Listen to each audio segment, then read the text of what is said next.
दोस्तों। हम पिछले बहुत सारे वीडियोस के अंदर काफ़ी सारे क्रांतिकारी देशभक्त के बारे में बात कर चुके हैं, जिसमें जो है भगत सिंह के बारे में हमने बात की, चंद्रशेखर आज़ाद के बारे में हमने बात की, राम प्रसाद बिस्मिल के बारे में हमने बात की, सुखदेव राजगुरु आपका जो है उसके बाद हमने जो है बटुकेश्वर दत्त, उधम सिंह, अशफाक उल्ला खान, उसके बाद आपका जो है सचिंद्र नाथ सान्याल, दुर्गा भाभी, जतिन दास, करतार सिंह सराभा, रास बिहारी बोस, चितरंजन दास, उसके बाद राजकुमारी गुप्ता। और जो है हम जो आज बात करने वाले हैं that is also very important character, that is going to be Lakshmi Sahgal. Bharat की आज़ादी में अहम भूमिका अदा करने वाले स्वतंत्रता संग्राम सेनानियों में लक्ष्मी सहगल का नाम भी शामिल है। सुभाष चंद्र बोस की सहयोगी रही कैप्टन लक्ष्मी सहगल शुरुआती दिनों से ही भावुक और दूसरों की मदद करने वाली रही है। पेशे से लक्ष्मी सहगल एक डॉक्टर थी। 1940 में वह सिंगापुर चली गई। 1940 में वो सिंगापुर चली गई थी और उसके बाद वह चाहती तो सिंगापुर में रहकर चिकित्सा के क्षेत्र में जो है अपने करियर को और आगे बढ़ा सकती थी। वहाँ उन्होंने गरीब भारतीयों और मजदूरों की सेवा करने के लिए चिकित्सा शिविर लगाकर उनका इलाज करना शुरू कर दिया। इसी दौरान एक बार वे नेताजी सुभाष चंद्र बोस से मिली और आज़ाद हिंद फौज में शामिल हो गई वो लक्ष्मी सहगल। सुभाष चंद्र बोस के साथ कंधे से कंधा मिलाकर जो है आज़ाद हिंद फौज में रहते हुए लक्ष्मी सहगल ने कई सराहनीय काम किए, जिन्हें उन्हें जो है जिम्मेदारी मिली कि फ़ौज में महिलाओं को भर्ती होने के लिए प्रेरित करना और उन्हें फ़ौज में भर्ती कराना। लक्ष्मी ने इस जिम्मेदारी को बड़ी बखूबी से निभाया। जिस ज़माने में औरतों का घर से निकलना अच्छा नहीं समझा जाता था, उस समय उन्होंने 500 महिलाओं की एक फ़ौज तैयार की, जो एशिया में अपनी तरह की पहली महिला फ़ौज की विंग हुआ करती थी। ठीक है, उनके नेतृत्व में आज़ाद हिंद फौज की महिला बटालियन रानी लक्ष्मीबाई रेजिमेंट ने कई जगहों पर अंग्रेज़ों से मोर्चा लिया और अंग्रेज़ों को बता दिया कि देश की नारियां ज़रूरत पड़ने पर बंदूक उठाकर दुश्मनों का सामना भी कर सकती है।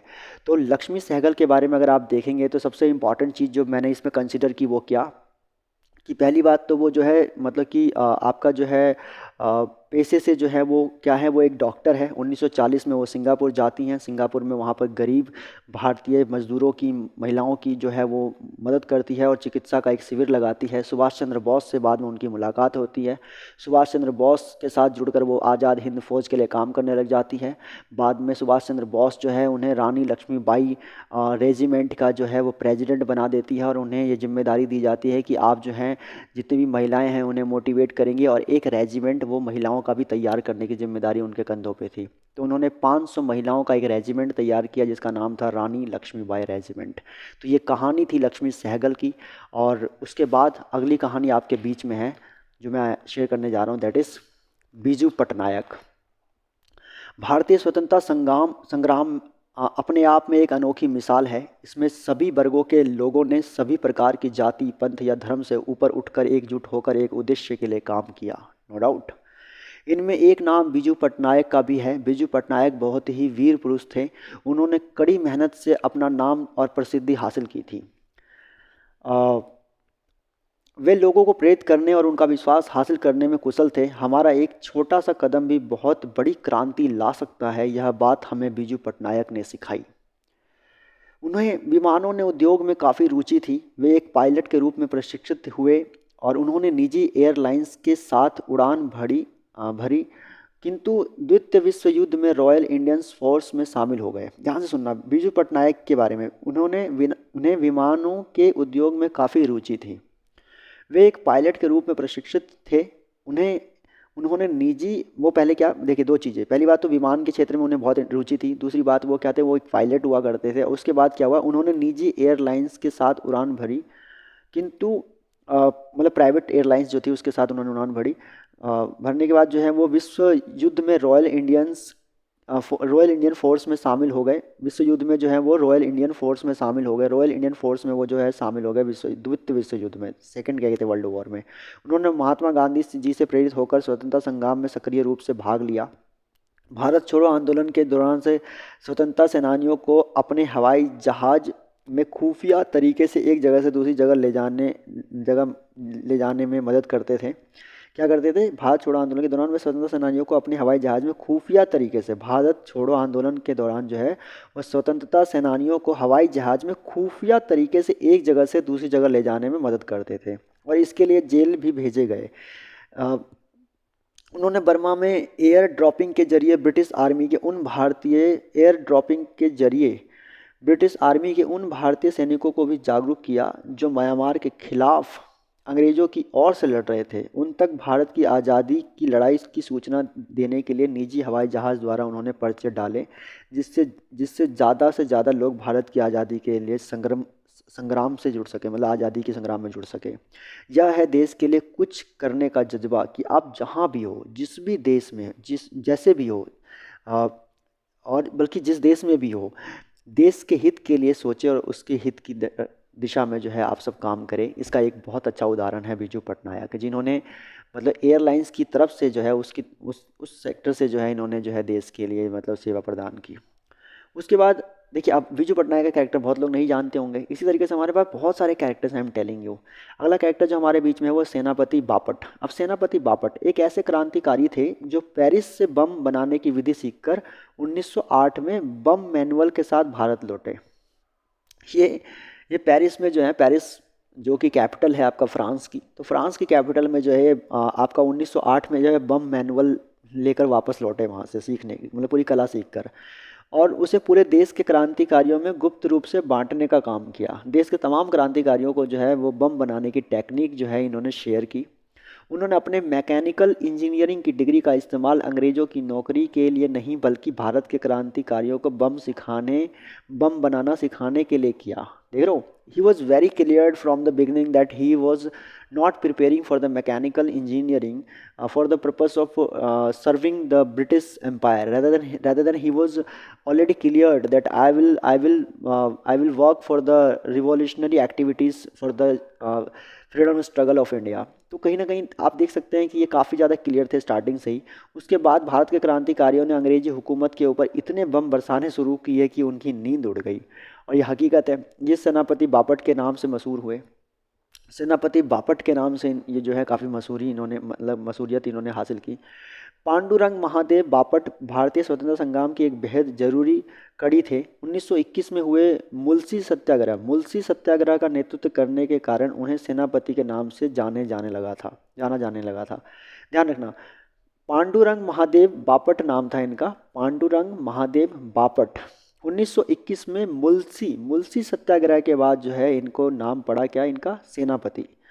पुणे के डेक्कन कॉलेज में दाखिला लेना उनके जीवन के लिए एक महत्वपूर्ण मोड़ साबित हुआ, क्योंकि यही वह जगह थी जहां बापट के मन में राष्ट्रवादी भावनाओं के बीज पनपे थे। ठीक है, ध्यान रखना, कौन सा, पुणे का दक्खन कॉलेज। बापट, सेनापति बापट, ध्यान रखना, सेनापति Bapat is a very important character. ठीक है ना। 1904 में कॉलेज से निकलने के बाद बापट छात्रवृत्ति पाकर पढ़ने के लिए इंग्लैंड चले गए। ठीक है ना, 1904 में क्या हुआ, कॉलेज से निकलने के बाद बापट जो है छात्रवृत्ति पाकर पढ़ने के लिए इंग्लैंड चले गए 1904 में। वहाँ उन्होंने क्रांतिकारी गतिविधियों में शामिल होना शुरू कर दिया, और एक बार भारत में ब्रिटिश शासन के खिलाफ दिए गए उत्तेजक भाषण के कारण ब्रिटिश सरकार के हस्तक्षेप के बाद बापट की छात्रवृत्ति रोक दी गई। ठीक है, और क्रांतिकारी गतिविधियों में शामिल हो गए थे शुरुआत से ही, बाद में जो है इनकी छात्रवृत्ति को रोक दिया गया और वे पेरिस चले गए और बम बनाना सीखने लगे। तो मतलब सही रहो, 1904 में इंग्लैंड गए वहाँ स्टडी करने के लिए। ब्रिटेन गवर्नमेंट के खिलाफ इन्होंने कुछ स्टेटमेंट दिए जिसकी वजह से इनकी छात्रवृत्ति रोक दी गई। बाद में चले गए फ्रांस, पेरिस, और पेरिस से ये लोग, पेरिस में जाकर ये क्या सीखे, पेरिस में जाकर इन्होंने सीखा बम बनाने की टेक्निक, और बम का जो मैनुअल है वो लेकर जो है इंडिया में आए 1908 के अंदर, और फिर बाद में यहाँ के क्रांतिकारियों को जो है वो सिखाने लग गए, उनकी मदद करने लग गए, कि जिससे कि वो लोग भी क्या करें, अपने एक्टिविटीज़ को, रिवॉल्यूशनरी एक्टिविटीज़ को और जल्दी ज़्यादा हवा दे सके। So that was very important thing that you can notice here. Bharat लौटने के बाद उन्होंने युवा क्रांतिकारियों को बम बनाना सिखा दिया, और दादा भाई नरोजी द्वारा लिखित पॉवर्टी इन इंडिया के माध्यम से देश के लोगों को ब्रिटिश सरकार द्वारा भारतीय अर्थव्यवस्था के हो रहे शोषण से अवगत करवाया, कि भाई ये क्या शोषण कर रहे हैं, जो कुछ भी है इसके बारे में। सेनापति बापट ने देश में लोगों को जागरूक कर विदेशी वस्तुओं के बहिष्कार के लिए आंदोलन चलाया। ठीक है ना, सेनापति बापट ने क्या किया, देश में लोगों को जागरूक कर विदेशी वस्तुओं के बहिष्कार के लिए, कि छोड़ दो इन विदेशी वस्तुओं को, तभी जो है अंग्रेजों की कमर टूटेगी। जब इकोनॉमिकली ये लोग वीक होंगे, इंडिया के अंदर इकोनॉमिक जो इनकी इम्पावरमेंट है उसको जब आप वीक करेंगे, तब यकीनन जो है इनके लिए हिंदुस्तान में रहना वॉज नॉट ईजी। तो ये समझाते थे लोगों को। ठीक है। सेनापति बापट अपने जोशीले भाषण के लिए इतने प्रसिद्ध थे कि लोग दूर दूर से उन्हें सुनने के लिए आते थे। ठीक है। और न जाने कितने युवा उनसे प्रभावित होकर स्वतंत्रता संग्राम में कूद पड़े। ब्रिटिश हुकूमत के खिलाफ दिए गए अपने भाषणों की वजह से कई बार सेनापति बापट को जेल भी जाना पड़ा, लेकिन उन्होंने अंग्रेजों का विरोध करना फिर भी नहीं छोड़ा। तो ये थे सेनापति बापट। मुसली सत्याग्रह ध्यान रखेंगे, मुसली सत्याग्रह के बाद इनका नाम पड़ गया था क्या, सेनापति बापट। और 1904 में इंग्लैंड गए, लेकिन इनकी छात्रवृत्ति रोक दी गई क्योंकि ब्रिटेन के खिलाफ इन्होंने स्टेटमेंट दे दिए थे। उसके बाद 1904 के बाद ये जब इनकी छात्रवृत्ति रोकी गई तो ये चले गए पेरिस, और पेरिस में जाकर इन्होंने बम बनाने की टेक्निक स्टडी की। इन्होंने मैकेनिकल इंजीनियरिंग की थी, मगर मैकेनिकल इंजीनियरिंग का पर्पस जो है वो ब्रिटिश गवर्नमेंट को यहाँ पे सर्व करने का नहीं, बल्कि ऐसी चीज़ों को सीखने का जिससे कि क्रांतिकारी गतिविधियों को जो है और तेज़ किया जा सकते, उसे हवा दी जा सके। तो ये थे सेनापति बापट। अगला कैरेक्टर जो हमारे बीच में है वो भी काफ़ी इंटरेस्टिंग कैरेक्टर है, मैं आपको बताऊं, जिसका नाम है बीना दास। देखिए, जितने फीमेल कैरेक्टर्स हैं आप उनको थोड़ा नोटिस करते चलिए। अभी हमने राजकुमारी गुप्ता के बारे में स्टडी की, दुर्गा भाभी के बारे में स्टडी की हमने, और यहाँ बीना दास के बारे में एक हमने अभी जो है आपका सहगल, आपका जो है लक्ष्मी सहगल के बारे में हमने स्टडी की, जो रानी लक्ष्मीबाई रेजिमेंट की जो प्रेसिडेंट थी INA के अंदर। अब हम बात कर रहे हैं बीना दास के बारे में। इतिहास का एक स्वर्णिम दिन जब 21 साल की एक भारतीय लड़की की हिम्मत ने अंग्रेजों के होश उड़ा दिए थे। साथ ही इस लड़की ने उस रूढ़िवादी सोच को भी जड़ से हिला दिया कि हथियार चलाना सिर्फ पुरुषों का काम है। यह 21 साल की लड़की थी बीना दास। अब क्या किया इन्होंने ऐसा कि वाकई में नींदें उड़ी सब लोगों की, कि बीना बचपन से ही क्रांतिकारी स्वभाव की थोड़ी सी लड़की थी। ठीक है, मतलब इनका कैरेक्टर कुछ इसी तरह का हुआ करता था। अपनी स्कूल की शिक्षा के बाद वह छात्री संघ, महिला छात्र संघ में शामिल हो गई।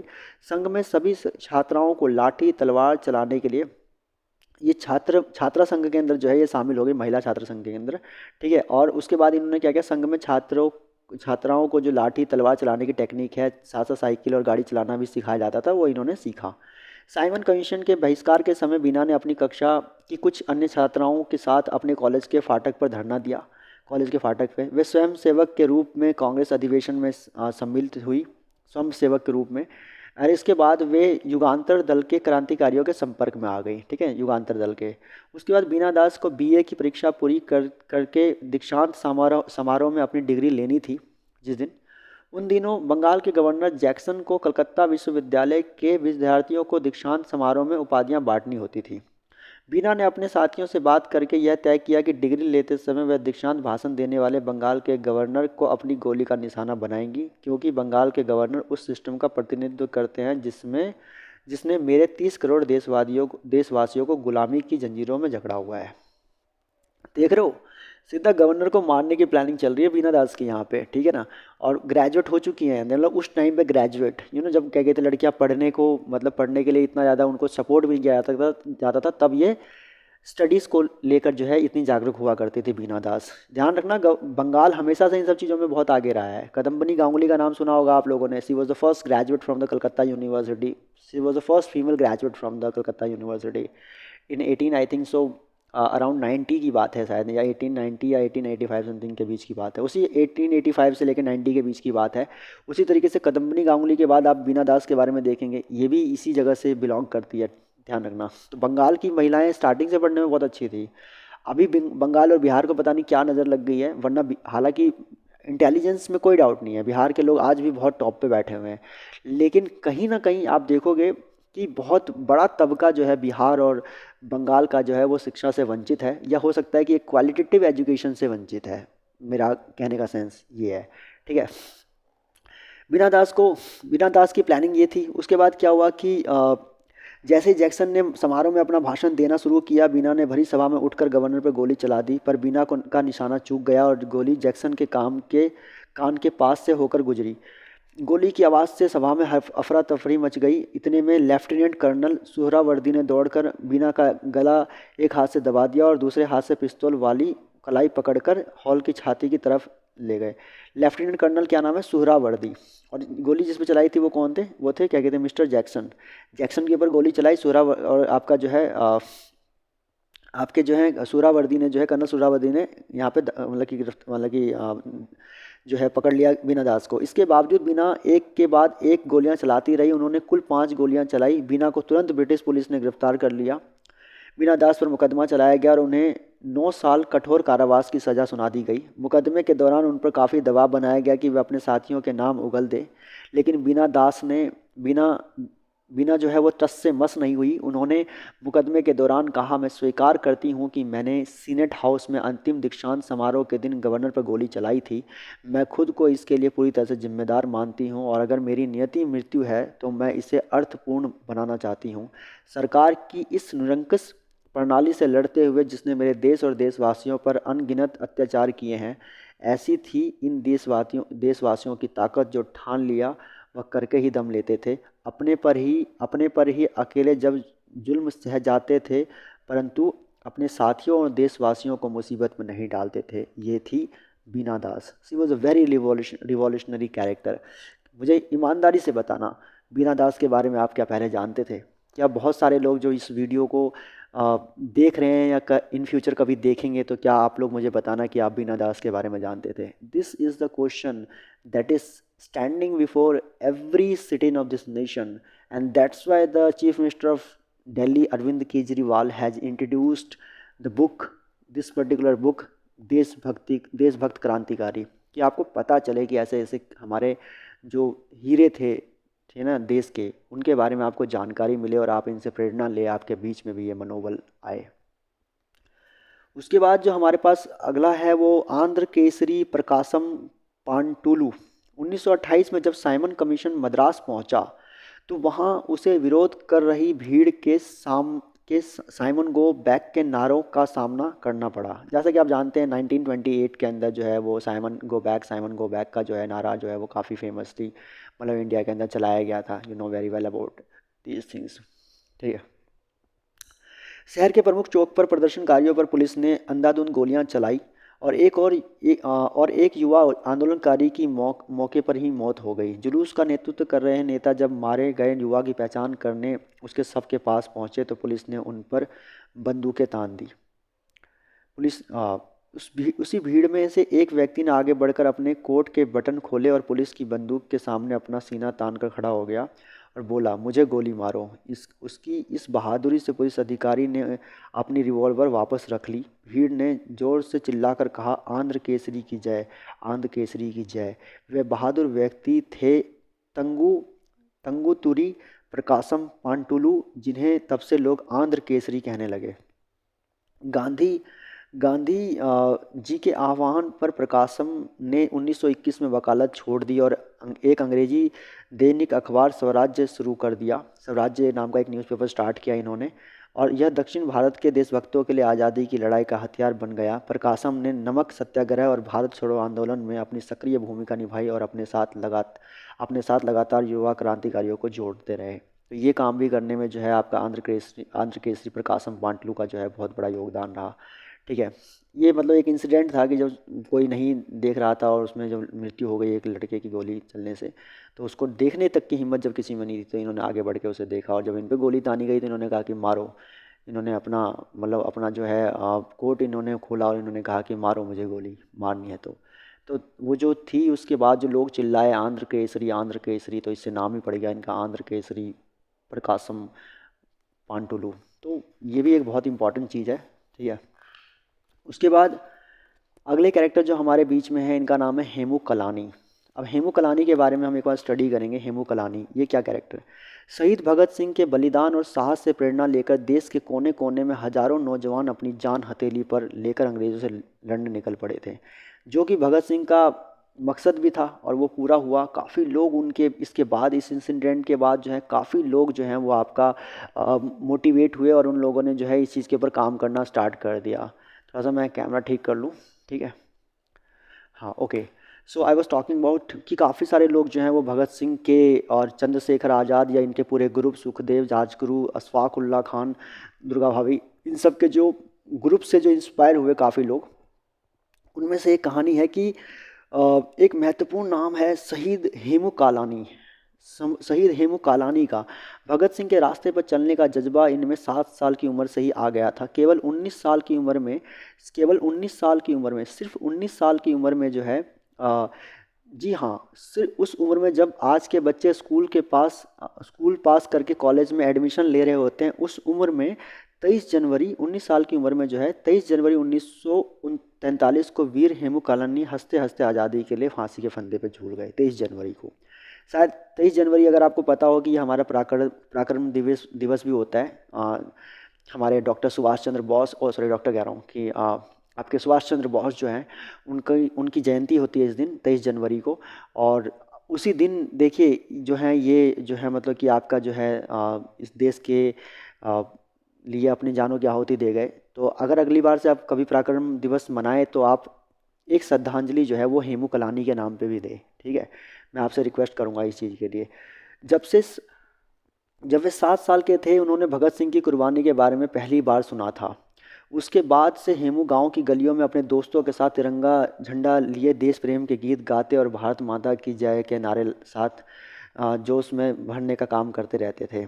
7 वर्ष की आयु में वे अपने दोस्तों के साथ क्रांतिकारी दल बनाकर 7 वर्ष की आयु में 7 वर्ष की आयु, समझ रहे हैं ना आप, 7 वर्ष की आयु में अपने दोस्तों के साथ क्रांतिकारी दल बनाकर उनका नेतृत्व करते। उनका गीत था, कौमी झंडा फहराए फर फर, दुश्मन का सीना कांपे थर थर, आया विजय का जमाना, चलो शेर जवानों। तो ये गाना जो है हेमू कलानी का जो है वो उस टाइम पे काफ़ी ज़्यादा मतलब इन्होंने लोगों को जो है जोश भरने के लिए गाना लिखा गया उस टाइम पे। इस गीत को गाते गाते हुए अपने गांव की गलियों में घूमते और फांसी के फंदे को अपने गले में डालकर क्रांतिकारियों को याद किया करते। जब कोई उनसे पूछता कि ऐसा क्यों करते हो, तो जवाब होता था, ऐसा करने पर हमारे अंदर देश के लिए मर मिटने का जज्बा पैदा होता है। मैं भी भगत सिंह की तरह देश की खातिर हंसते हंसते फांसी के फंदे पर लटक जाना चाहता हूँ। हेमू का परिवार देशभक्ति की भावना से ओतप्रोत था। उन्हें बचपन में भगत सिंह जैसे महान क्रांतिकारियों के किस्से कहानियाँ सुनाई जाती थी। इससे वे बहुत प्रभावित हुए थे और देश पर कुर्बान होने की भावना उनमें बचपन से ही उत्पन्न हो चुकी थी।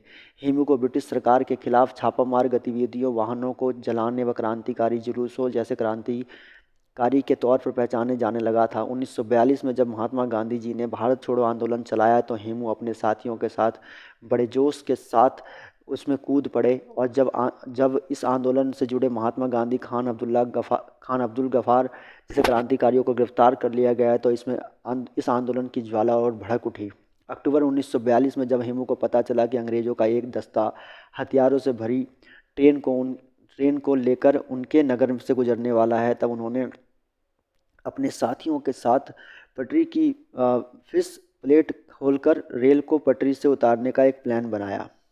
वे अपने साथियों के साथ इस काम को अंजाम दे ही रहे थे कि अंग्रेज़ों ने उन्हें देख लिया। हेमू ने जब अंग्रेजी अधिकारियों को पास आते देखा तो उन्होंने अपने सभी साथियों से भागने को कहा, लेकिन वो खुद खड़े रहे। उनके सभी साथी भाग चुके थे। उनको अंग्रेज़ सिपाहियों द्वारा गिरफ्तार कर लिया गया। यह पहली बार था जब हेमू अंग्रेज़ों के हाथ आए थे। पहले से ही ब्रिटिश सरकार उनके कार्यों से परेशान थी। उन पर इस घटना को लेकर मुकदमा चलाया गया और अंग्रेज़ी सिपाहियों ने हेमू को जेल के अंदर बहुत प्रताड़ित किया।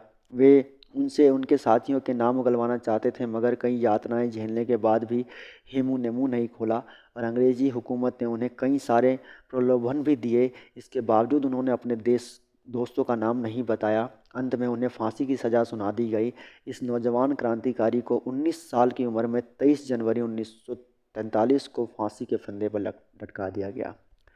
हेमू कलानी नाम याद रखिएगा, हेमू कलानी 23 जनवरी 1943 को इनको फांसी के फंदे पे लटकाया गया, ठीक है। तो ऐसे बहुत सारे लोग हैं, वाकई में इनके बारे में नहीं जानते या हमें इतिहास में इनके बारे में ज़्यादा नहीं बताया गया। अगर शायद पता होता तो शायद हम लोग जो हैं समझ पाते कि मतलब what was the contribution of all these characters. ठीक है, मैं आपके बीच में लगातार लाता रहूँगा।